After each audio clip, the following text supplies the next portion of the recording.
Hello friends, നമസ്കാരം. നമ്മുടെ Kerala TV സീരിയലിലേക്ക് എല്ലാവർക്കും സ്വാഗതം. നമ്മുടെ കല്യാണിയാണ് ഇന്നത്തെ സ്റ്റാർ.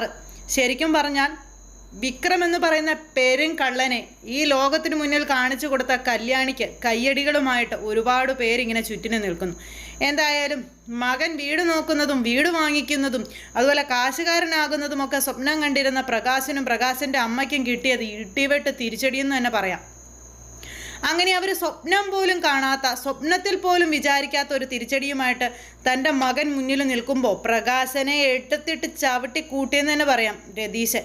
കാരണം ഇത്രയും ദിവസം രതീശൻ്റെ ഉള്ളിലുണ്ടായിരുന്ന കലിപ്പ് മുഴുവൻ രതീശൻ ഒറ്റയടിക്ക് അങ്ങ് തീർത്തു. അത് കാണാനും കേൾക്കാനും ബാധ്യസ്ഥനാണ് നമ്മുടെ പ്രകാശൻ. കമാന്നൊരക്ഷരം മിണ്ടാതെ ഇതെല്ലാം കേട്ടിങ്ങനെ ഇരിക്കുന്നു. ഈ സമയത്ത് മകൻ പെരും കള്ളനാണെന്ന് മാലമോഷണ കേസിൽ മാല പൊട്ടിക്കുന്ന കേസിൽ പോലീസ് പിടിച്ചെന്ന് അറിഞ്ഞു കഴിഞ്ഞപ്പോഴത്തേക്കും ദീപയ്ക്ക് സങ്കടം വന്നു. എത്രയൊക്കെ ആണെങ്കിലും സ്വന്തം മകൻ അങ്ങനെ ഒരു പെരുങ്കള്ളനാണെന്നൊക്കെ അറിയുന്നത് ഒരമ്മയെ സംബന്ധിച്ചിടത്തോളം മരണതുല്യമായ കാര്യമാണ്. അത് കേട്ടിങ്ങനെ ആകെ അന്താളിച്ച് സ്തംഭിച്ചിങ്ങനെ നിൽക്കുകയാണ് നമ്മുടെ ദീപയും. ഇതൊക്കെ കഴിഞ്ഞ് നമ്മുടെ കല്യാണി ഈ ഒരു മാല പൊട്ടിച്ചൊരമ്മയുണ്ടല്ലോ, ആ അമ്മയ്ക്ക് മാല തിരിച്ച് കിട്ടി. എങ്കിൽ പോലും ആ അമ്മയ്ക്ക് മുന്നിൽ ചെന്ന് നിന്ന് ഇത് കേസാക്കണം എന്നുള്ള കാര്യം പറഞ്ഞു. അപ്പോൾ കല്യാണി ഇത് പറഞ്ഞപ്പോഴേക്കും വേണ്ട മോളെ, അങ്ങനെ കേസാക്കേണ്ട കാര്യമൊന്നുമില്ല, കേസാക്കണ്ട, എനിക്കതിനോടൊന്നും താല്പര്യം ഇല്ലെന്നുള്ള രീതിയിൽ അമ്മ പറഞ്ഞപ്പോൾ ഒരിക്കലും അങ്ങനെ പറയരുതെന്നും ഇനിയും ഇതുപോലുള്ള മര്യാദകേടുകൾ ഉണ്ടാകാൻ പാടില്ലെന്നും ഇനി ആർക്കു നേരെയും ഇതുപോലുള്ള അതിക്രമങ്ങൾ ഉണ്ടാകാൻ പാടില്ലെന്നും അതിന് എതിരായി അമ്മ തന്നെ മുന്നിട്ടിറങ്ങണം. കേസ് വേണ്ടെന്ന് ആര് പറഞ്ഞു? കേസ് കൊടുക്കണം. അമ്മയ്ക്ക് നീതി വേണ്ടേന്ന് ചോദിച്ചു. നാളെ അമ്മയെപ്പോലെ മറ്റൊരു പ്രായമായൊരു അമ്മയ്ക്കും ഈ ഒരു ഗതി ഉണ്ടാകരുത്, അല്ലെങ്കിൽ ഈ ഒരു അവസ്ഥ ഉണ്ടാകരുത്. അമ്മ ഇതിൽ നിന്നും പിന്മാറിയാൽ നാളെ ഇതേപോലെ തന്നെ മറ്റൊരാൾക്കും ഇതേ അവസ്ഥയുണ്ടാകും. അതിന് അമ്മയായിട്ടൊരു കാരണമാകരുതെന്നൊക്കെ പറഞ്ഞുകൊണ്ട് കല്യാണി ഇങ്ങനെ അമ്മയെ പറഞ്ഞു ബ്രെയിൻ വാഷ് ചെയ്യിക്കുക. അപ്പം കല്യാണി ഈ കാര്യങ്ങളെല്ലാം പറയുന്ന സമയത്ത് ആ അമ്മയാണെങ്കിൽ മാക്സിമം ഒഴിഞ്ഞു മാറാനായിട്ട് ശ്രമിച്ചു. പക്ഷേ കല്യാണിയുടെ സംസാരത്തിൽ നിന്നും അല്ലെങ്കിൽ കല്യാണി കൊടുത്ത ധൈര്യത്തിൽ നിന്നും വിക്രത്തിനെതിരെയുള്ള കേസുമായിട്ട് മുന്നോട്ട് പോകാനായിട്ട് ആ അമ്മ തീരുമാനിക്കുന്നു. അങ്ങനെ അമ്മയെയും കൂട്ടി നമ്മുടെ കല്യാണി പോലീസ് സ്റ്റേഷനിലേക്ക് ചെല്ലുക. ആ സമയത്ത് വിക്രം അവിടെ സെല്ലിൽ കിടപ്പുണ്ട്. വിക്രം എന്ന് പറയുന്ന മഹാനെ പോലീസുകാർ നന്നായിട്ടൊന്ന് കൈകാര്യമൊക്കെ ചെയ്തു, നല്ല ട്രീറ്റൊക്കെ കൊടുത്ത് ഇങ്ങനെ അവിടെ നിർത്തിയിരിക്കുക. ഈ സമയത്താണ് കല്യാണി അങ്ങോട്ടേക്ക് ചെല്ലുന്നത്. കല്യാണി ഈ അമ്മയായിട്ട് ചെന്നു. അപ്പോൾ എന്താ എന്ന് വന്നത് എന്താണെന്ന് അവർ ചോദിച്ചപ്പോഴേക്കും പരാതി തരാൻ വന്നതാണെന്ന് പറഞ്ഞു. ഈ അമ്മയുടെ മാലയാണ് അകത്ത് കിടക്കുന്ന അയാൾ പൊട്ടിച്ചതെന്നും ഈ അമ്മയ്ക്ക് പരാതി ഉണ്ടെന്നുള്ള കാര്യങ്ങളൊക്കെ പറഞ്ഞു. അപ്പോഴേക്കും പരാതി എഴുതി കൊടുത്തിട്ടൊക്കെ പൊക്കോളാൻ ആ ഒരു ഇതിലൊക്കെ ഇങ്ങനെ പറയാം. അപ്പോൾ പോലീസുകാരും വളരെ മാന്യമായിട്ട് തന്നെ ആ വല്യമ്മയോട് ഇടപെട്ടത് കേട്ടോ.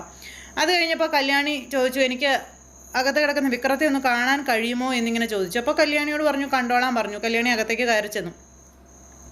കല്യാണിയെ കണ്ടതും വിക്രം ഭയങ്കരമായിട്ട് അങ്ങനെ ഷൗട്ട് ചെയ്ത് ചാടി കടിച്ച് കീറാൻ പാകത്തിന് ഇങ്ങനെ നിൽക്കുക.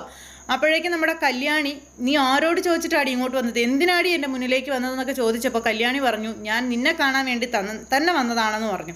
നീ എന്താ വിചാരിച്ചത്? നിൻ്റെ ഈ കള്ളത്തരങ്ങളൊന്നും ഒരു കാലത്തും കണ്ടുപിടിക്കില്ലെന്നും നീ ഈ ചെയ്യുന്നതിനൊക്കെ നീ അനുഭവിക്കും. നിന്റെ നാശം തുടങ്ങിക്കഴിഞ്ഞു. നിന്നെ ഞാൻ വെറുതെ വിടില്ലടി.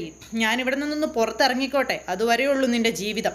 അതിനുശേഷം എന്ത് വേണമെന്ന് എനിക്കറിയാം എന്നൊക്കെ പറഞ്ഞ ഡയലോഗുകൾ ആങ്ങളെ ഇങ്ങനെ ഇറക്കിക്കൊണ്ടിരിക്കുന്ന സമയത്ത് നിന്റെ കഷ്ടകാലം തുടങ്ങിയടാ.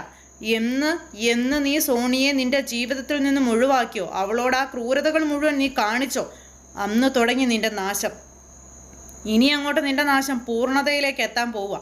ഇനി നീ ഒരിക്കലും മറ്റൊരാളുടെ ജീവിതം നശിപ്പിക്കാൻ അല്ലെങ്കിൽ മറ്റൊരു കള്ളത്തരവുമായി മുന്നോട്ട് പോകാൻ പറ്റില്ല, നിനക്ക് പറ്റത്തില്ല. അതിന് വേണ്ടുന്ന ശിക്ഷ, അതിന് വേണ്ട തക്ക ശിക്ഷ നിനക്ക് ഞാൻ തന്നെ വാങ്ങിച്ചു തരുമെന്നൊക്കെ പറഞ്ഞ് കല്യാണി ഇങ്ങനെ പറയാം. അപ്പം കല്യാണി ഇതെല്ലാം പറഞ്ഞ് കല്യാണി അങ്ങനെ അങ്ങ് പോവുകയാണ്. അപ്പോൾ ഈ വിക്രത്തെ വെല്ലുവിളിച്ചതിന് ശേഷം അപ്പോൾ ഒരു രീതിയിലും ഇവന് ജാമ്യം പോലും കൊടുക്കരുതെന്ന് ഈ SIയോടും മറ്റുള്ളവരോടൊക്കെ പറഞ്ഞിട്ടാണ് നമ്മുടെ കല്യാണി പോകുന്നത്. അങ്ങനെ കല്യാണി അവിടെ നിന്ന് കുറേ സംസാരിച്ചിട്ട് അങ്ങ് പോയി. ഇത് കഴിഞ്ഞപ്പോഴേക്കും പ്രകാശനെ ഓരോരുത്തരായിട്ട് വിളിക്കുകയാണ് മകൻ്റെ മഹനീയമായ കാര്യങ്ങളൊക്കെ അറിഞ്ഞിട്ട്. അതൊക്കെ കേൾക്കും തോറും പ്രകാശൻ ഇങ്ങനെ ടെൻഷനും വിഷമവും കൂടിക്കൂടി വരുന്നു. പ്രകാശനാണെങ്കിൽ ഒന്നിലും അങ്ങനെ ശ്രദ്ധിക്കുന്നില്ല.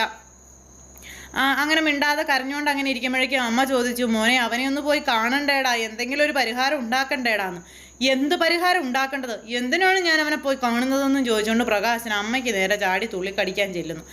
അപ്പോഴേക്കും അമ്മ പറഞ്ഞു, ഒന്നുമില്ലെങ്കിലും നമ്മുടെ കുഞ്ഞല്ലേണ മക്കളെന്ന് ചോദിച്ചു. അവൻ കാരണം എന്നും എൻ്റെ തല താഴ്ന്നിട്ടേ ഉള്ളൂ. ഞാൻ വെറുത്തവൾ ഇന്ന് മഹാറാണിയെപ്പോലെ വാഴുന്നു. അപ്പം കല്യാണിയെക്കുറിച്ചുള്ള ആ ഒരു സത്യം ഇയാൾക്ക് ഇപ്പോഴെങ്ങനെ മനസ്സിലായി. അങ്ങനെയെങ്കിലും കല്യാണിയെ അംഗീകരിക്കാനുള്ള ഒരു മനസ്സ്, അതായത് കല്യാണി നന്മയുള്ളവളാണെന്ന് പറയാതെ പറഞ്ഞുകൊണ്ടെങ്കിലും കല്യാണി അംഗീകരിക്കാനുള്ളൊരു മനസ്സ് പ്രകാശം കാണിക്കുന്നു. കല്യാണിയെ ഞാൻ ഏറ്റവും കൂടുതൽ വെറുത്തതാണെന്നും അവളിന്ന് രാജകുമാരിയായിട്ടാണ് വാഴുന്നതെന്നും അതൊക്കെ അവളുടെ മനസ്സിൻ്റെ നന്മ കൊണ്ടാണെന്നൊക്കെ പറഞ്ഞുകൊണ്ട് പ്രകാശൻ ഇങ്ങനെ നിന്ന് പറയുക. ഞാനാണെങ്കിലോ ഞാൻ വളരെ ഇതായിട്ട് രാജകുമാരനെ പോലെ വളർത്തിയ എൻ്റെ മോൻ്റെ അവസ്ഥ ഇപ്പം കണ്ടില്ലേ, അവനെ പോലെ കൊള്ളരുതാത്തവൻ ഈ ലോകത്താരും ഇല്ല എന്നൊക്കെ പറഞ്ഞ് പ്രകാശൻ ഇങ്ങനെ പറയാം. അപ്പോൾ ഇതൊക്കെ കേട്ട് രതീശൻ അങ്ങോട്ടേക്ക് വന്നിട്ട് പറഞ്ഞു, ഇപ്പോഴെങ്കിലും നിങ്ങൾക്ക് മനസ്സിലായോ അമ്മായിയച്ച, നിങ്ങളുടെ മകൻ ഭൂലോക പാഴാണെന്ന് നിങ്ങൾക്ക് ഇപ്പോഴെങ്കിലും മനസ്സിലായോ എന്ന് ചോദിച്ചു. ഇനിയും നിങ്ങൾ അവനെ മനസ്സിലാക്കാതെ അവൻ്റെ തല്ലുകൊള്ളിത്തരങ്ങൾക്കും കൊള്ളരുതായ്മകൾക്കും കൂട്ടുനിന്നാൽ നിങ്ങളെപ്പോലും അവൻ എന്തും ചെയ്യാനായിട്ട് മടിക്കില്ല. മകന് വേണ്ടി ഒരു കിഡ്നി കൊടുത്തിട്ട് ഇപ്പോൾ ഒരു കിഡ്നിയല്ലേ നിങ്ങൾക്കുള്ളൂ, വേണമെങ്കിൽ അവൻ അതും കൂടെ അടിച്ചുകൊണ്ട് പോകും.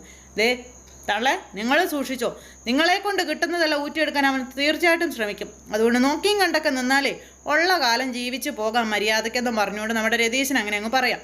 അപ്പോൾ അത് കേട്ട് കഴിഞ്ഞപ്പോൾ അമ്മമ്മയ്ക്ക് ചെറിയൊരു പേടി. ദൈവമേ, 60 വയസ്സായൊരു വല്യമ്മയുടെ മാലയാണ് അവൻ പൊട്ടിച്ചത്, ഇനി നാളെ എൻ്റെ കിഡ്നി അവൻ അടിച്ചുകൊണ്ട് പോകുമോ എന്നുള്ളൊരു പേടി ഈ വല്യമ്മയ്ക്കും വരെ വരാൻ തുടങ്ങി. അവനെ എനിക്കൊന്ന് കാണണമെന്നും പറഞ്ഞ് പ്രകാശൻ നേരെ അങ്ങോട്ട് പോലീസ് സ്റ്റേഷനിലേക്ക് ചെല്ലും. അവിടെ ചെന്നപ്പോൾ പോലീസുകാർ എന്താ, ആരെ കാണാനാ, എന്താ കാര്യം ഇതൊക്കെ ചോദിച്ചപ്പം ഇപ്പോൾ പിടിച്ചുകൊണ്ട് വന്ന വിക്രത്തെ കാണാനാണെന്ന് പറഞ്ഞു. വിക്രത്തെ കാണാൻ, വിക്രത്തിൻ്റെ ആരാ നിങ്ങളെന്ന് ചോദിച്ചപ്പം അത് ഞാൻ അവൻ്റെ അച്ഛനാണെന്ന് പറയുകയല്ല, തീർന്നു. പ്രകാശന് വയറ് നിറച്ച് കിട്ടി. പ്രകാശനതൊക്കെ മേടിച്ച് വിക്രത്തെ കാണാനായിട്ട് ചെന്ന് നിൽക്കുക. അപ്പോൾ അച്ഛനെ കണ്ടപ്പോഴേക്കും മകൻ ഇങ്ങനെ ആകെ നാണം കെട്ട് തല കുമ്പിട്ട് ഇങ്ങനെ നിൽക്കുമ്പോൾ അച്ഛാ എന്നും പറഞ്ഞു വിളിച്ചു. വിളിക്കരുത് നീ എന്നെ അങ്ങനെ, ഞാനും നീയുമായിട്ട് ഇനി ഒരു ബന്ധവുമില്ല. നിന്നെ ഞാൻ എങ്ങനെയാടാ വളർത്തിയത്, കരഞ്ഞു കാറിക്കൂവിയായിട്ടാ പറയുന്നത്, അല്ലമുറയിട്ടാ പറയുന്നത്. ഞാൻ നിന്നെ എങ്ങനെയാടാ വളർത്തിയതെന്ന് ചോദിച്ചു. രാജകുമാരനായിട്ടല്ലേടാ നിന്നെ ഞാൻ വളർത്തിയത്, ഞാൻ തൊഴുത്തിൽ തള്ളിയവൾ ഇപ്പോൾ ആരാടാ, ഇപ്പം അവളല്ലാടാ രാജകുമാരിയായിട്ട് വാഴുന്നതെന്ന് ചോദിച്ചു. നിന്നെക്കൊണ്ട് എന്ത് ഗുണമാടാ എനിക്കുണ്ടായത്, നീ പ്രശസ്തനാകുമെന്ന് ഞാൻ ആഗ്രഹിച്ചു, നീ പ്രശസ്തനായി, നീ ഇപ്പോൾ പ്രശസ്തനായി, നിന്റെ പടം സഹിതം നിന്റെ വിവരങ്ങൾ സഹിതം ഇപ്പോൾ പത്രങ്ങളിലും ടി വികളിലൊക്കെ നിറഞ്ഞോടുവാടാ, കള്ളൻ, മയക്കുമരുന്നിന് അടിമ, അങ്ങനെയുള്ള പേരുകളൊക്കെ പറഞ്ഞ് നിന്നതേ ഇപ്പോൾ ലോകം മുഴുവൻ അറിയുവാടാ എന്നൊക്കെ പറഞ്ഞുകൊണ്ട് പ്രകാശൻ ഇങ്ങനെ മകൻ്റെ മുന്നിൽ കിടന്ന് ഭയങ്കരമായിട്ട് ഒച്ച വെച്ചിങ്ങനെ സംസാരിക്കുന്നു. അപ്പം അച്ഛൻ എനിക്ക് പറയാനുള്ള, നീ ഒന്നും എന്നോട് പറയണ്ടെന്ന് പറഞ്ഞു വിക്രത്തെ കൊണ്ടൊന്നും പറയിക്കുന്നൊന്നുമില്ല. അങ്ങനെ പറയാനുള്ള കാര്യങ്ങൾ മുഴുവൻ ഇവൻ്റെ മുഖത്ത് നോക്കി അടിച്ച് തകർത്ത രീതിയിൽ ഇങ്ങനെ പറഞ്ഞു. എന്നിട്ട് കല്യാണി, നീ അവളെ കണ്ടു പഠിക്കടാന്നൊക്കെ പറഞ്ഞു. അവളെ ആരൊക്കെ തള്ളിക്കളഞ്ഞു അവരുടെ എല്ലാവരുടെയും മുന്നിൽ രാജകുമാരിയായി വലിയ ആളായിട്ടാണ് അവളിപ്പം നിൽക്കുന്നത്. അവളുടെ മുന്നിൽ നീ എന്തുവാടാ അവളുടെ മുന്നിൽ ഇപ്പം നീ എന്നെ നാണം കെടുത്തിയില്ലേടാ, അവള് ജയിച്ചില്ലേടാ, അവളെ നീ ജയിപ്പിച്ചില്ലേടാ, അവളുടെ മുന്നിൽ ഞാൻ മരിച്ചതിന് തുല്യമായില്ലേടാ എന്നൊക്കെ ചോദിച്ചുകൊണ്ട് ഭയങ്കരമായിട്ട് ഇങ്ങനെ ഒച്ചപ്പാടും ബഹളമൊക്കെ വെക്കുന്നു. അപ്പം കല്യാണിയുടെ മുന്നിൽ അച്ഛൻ തോറ്റുപോയി എന്നുള്ള കാര്യം അച്ഛൻ പറയുന്നത് കേട്ട് കഴിഞ്ഞപ്പോഴേക്കും മകന് ഭയങ്കരമായിട്ട് അങ്ങ് ദേഷ്യം വന്നു.